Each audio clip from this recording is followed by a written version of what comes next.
Political गलियारों में एक कहावत चलती है कि इन पॉलिटिक्स अडैप्ट और पेरिश। माने सियासत में जो वक्त के साथ खुद को ढाल ले और कल की आहट को आज ही सुन ले, असल में वही सबसे बड़ा रणनीतिकार कहलाता है।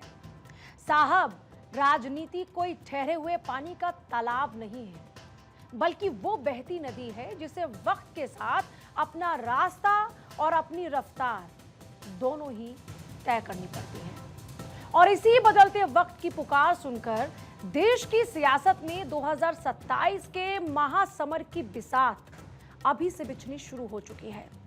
और पहला दांव चला बीजेपी ने, जिसने राजनीति की बिसात पर अपने मोहरे उतार दिए हैं। मतलब नितिन नवीन की नई टीम के ऐलान के साथ ही आप ध्यान दीजिएगा, बीजेपी की इस टीम में चुनावी राज्यों को साधने का पूरा सीन है, तो साथ ही युवा और महिला वोटर्स के बीच जगह बनाने का पूरा प्लान भी। जहां उत्तर प्रदेश के साथ साथ गुजरात से लेकर पंजाब और उत्तराखंड तक पूरे देश के सियासी नक्शे पर चुनावी रंग भरे जा रहे हैं, तो आज के पॉलिटिकल कॉरिडोर में मैं बताऊंगी कि आखिर नितिन नवीन की इस नवीन टीम के पीछे का सियासी गणित क्या है और क्यों यह टीम सिर्फ एक लिस्ट नहीं बल्कि आने वाले चुनावों का एक ब्लूप्रिंट है। नितिन नवीन की 65 सदस्यों वाली यह नई टीम महज एक नामों की कोई फहरिस्त भर नहीं, बल्कि 2027 से होते हुए 2029 के दिल्ली दरबार तक का एकदम नया ब्लूप्रिंट है।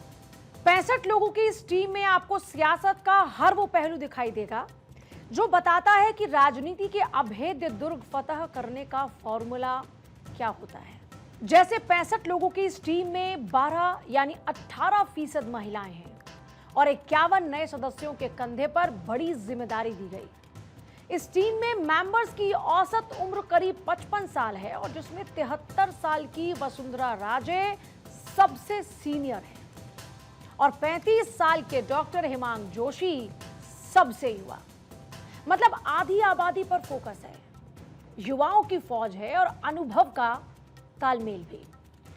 साथ ही नितिन नवीन की इस टीम में आपको पूरे भारत की झलक देखने को मिलेगी, जहां देश के 22 राज्यों से चेहरों को शामिल करते हुए बीजेपी ने पूरे भारत को साथ जोड़ने का संदेश दिया है।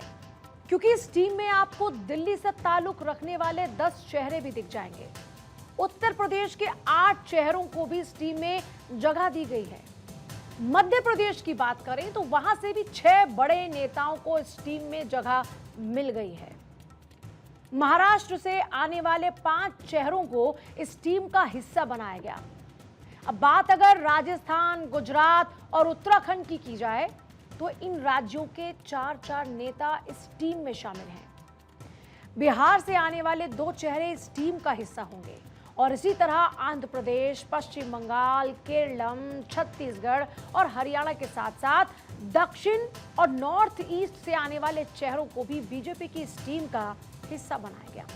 अगर इसे करीब से देखें तो 2027 के चुनावी राज्यों के हिसाब से बिछाई गई इस बिसात में आपको चुनावी राज्यों के लिए की जा रही तैयारी भी नजर आ जाएगी। माने ये नई टीम सिर्फ संगठनात्मक संतुलन ही नहीं बल्कि आने वाले चुनावों की झलक भी दिखाती है। और सियासत के नजरिए से देश की नब्ज पकड़ने वाले उत्तर प्रदेश को साधने के लिए बीजेपी की इस टीम को खास तौर पर तैयार किया गया। जहां यूपी से आने वाली रेखा वर्मा, तारिक मंसूर को राष्ट्रीय उपाध्यक्ष की जिम्मेदारी दी गई। इसी तरह 2 राष्ट्रीय महासचिव स्मृति ईरानी और हरीश द्विवेदी भी उत्तर प्रदेश से ताल्लुक रखते हैं। राष्ट्रीय सचिव डॉक्टर भोला सिंह, संगीता यादव उत्तर प्रदेश से ही आते हैं। ओबीसी मोर्चा के अध्यक्ष अमरपाल मौर्य और अल्पसंख्यक मोर्चा के अध्यक्ष कुंवर बासित अली भी उत्तर प्रदेश से ही हैं। मतलब इन लोगों की टीम में 8 चेहरे तो उत्तर प्रदेश से ही हैं। अब राजनीति की राहें हों या चौक चौराहे, हर तरफ बड़े बड़े शब्दों में आपको यह लिखा मिलेगा कि दिल्ली की गद्दी के रास्ते यूपी से ही होकर गुजरते हैं। और यूपी में पिछले 1 दशक सत्ता संभाल रही बीजेपी इस बात को बखूबी समझती है कि यहां हैट्रिक का संदेश पूरे देश में जाएगा। लिहाजा अगले साल होने वाले चुनाव के नजरिए से इस टीम को पूरी तैयारी के साथ उतारा गया है। जाहिर है इस टीम का उत्तर प्रदेश में होने वाले उन चुनाव पर भी असर देखने को मिलेगा जिसमें अब 6 से 7 महीने का ही वक्त बचता है।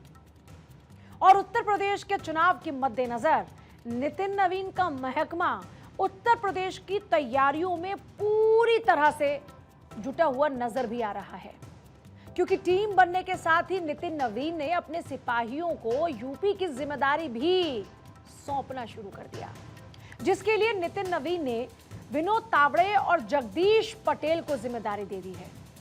जहां विनोद तावड़े को प्रभारी तो वहीं जगदीश पटेल को सह प्रभारी नियुक्त किया गया। वजह एकदम साफ, विनोद तावड़े ने बिहार में बीजेपी को जबरदस्त कामयाबी दिलवाई थी और तावड़े संगठन के सबसे भरोसेमंद और सुलझे हुए रणनीतिकार में गिने जाते हैं। तावड़े खुद भी मराठा ओबीसी समाज से आते हैं, जबकि और जगदीश ईश्वर भाई पटेल खुद कुर्मी समुदाय से हैं। संदेश एकदम क्लियर, उत्तर प्रदेश में गैर यादव ओबीसी और कोर वोट बैंक के बीच संतुलन साधने की पक्की कवायद है। इसके साथ ही अगले साल होने वाले पंजाब के चुनावी समर के लिए भी सियासी डगर को मजबूत किया जा रहा है। नितिन नवीन की इस टीम में पंजाब से आने वाले 2 खिलाड़ियों को जगह दी गई, जिसमें पंजाब से आने वाले मनप्रीत सिंह बादल को राष्ट्रीय उपाध्यक्ष की जिम्मेदारी दी गई। तरुण चुग को केंद्रीय कार्यालय का प्रभारी बनाया गया। इसके साथ ही पंजाब में होने वाले चुनाव को देखते हुए भी बीजेपी की नई टीम में जिम्मेदारियों का बंटवारा शुरू कर दिया गया और पंजाब के लिए सतीश पुनिया को जमीन तैयार करने का मिशन सौंपा जा चुका है, क्योंकि उन्होंने हरियाणा के प्रभारी रहते हुए सत्ता विरोधी लहर को खत्म किया और साथ ही बीजेपी की सरकार बनवाने में भी कामयाब रहे थे। जीत के इसी ट्रैक रिकॉर्ड को देखते हुए बीजेपी ने उन्हें पंजाब का प्रभारी बनाया है। चुनावी राज्यों के नजरिए से ये बीजेपी की जो रणनीति है वो साफ साफ नजर आती है। वक्त कम है और काम है ज्यादा, लिहाजा नई टीम को उसकी जिम्मेदारियों की लिस्ट देकर मैदान में उतारा जा चुका है और इरादा सिर्फ मिशन 2027 ही नहीं है, बल्कि इसके साथ बीजेपी सोशल मीडिया के भी मजबूत समीकरण को तैयार कर रही है।